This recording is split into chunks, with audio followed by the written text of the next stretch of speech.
බල ප්‍රශ්නට අදාළව මේ දැන් මිනි හයිඩ්‍රෝ පවර් වහනවා කියලා කතාවක් යනවානේ. ඔව්. ඊට පස්සේ අර වෙට් සීසන් එකේදී දැන් ලැබිච්ච ලාභ එහෙම ලැබෙන්නේ නැහැ නේද? ඔව් ඇත්තම දැන් මේ අය කරන්නේ ඇත්තටම මිනි හයිඩ්‍රෝ වලින් බහුතරයක් තියෙන්නේ නෙගටිව් ලෝඩ් හැටියට. ඒක හොඳයි රටට.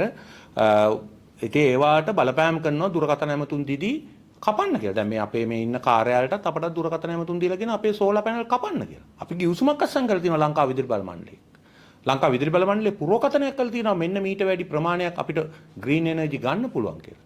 ලංකාව විදුලි බල මණ්ඩලයේ හිටපු ප්‍රධාන ඉංජිනේරුවා මේ විසින් 2023 දී පාර්ලිමේන්තුවට රොහාන් සෙනවිරත්න මහතා විසින් පාර්ලිමේන්තුවට වාර්තාවක් දුන්නා. හරිත බල ශක්තිය මෙගාවොට් 2600ක් දැන් තියෙන පද්ධතියට කිසිම අසමතුලිතතාවයකින් තොරව උකහා ගන්න පුළුවන් කියලා. 23. තාම ඇවිල්ලා තියෙන 1300යි. ඒ කියන්නේ මේ NCRE non conventional renewable energy. තව කොච්චර ගන්න පුළුවන්ද? හරිද?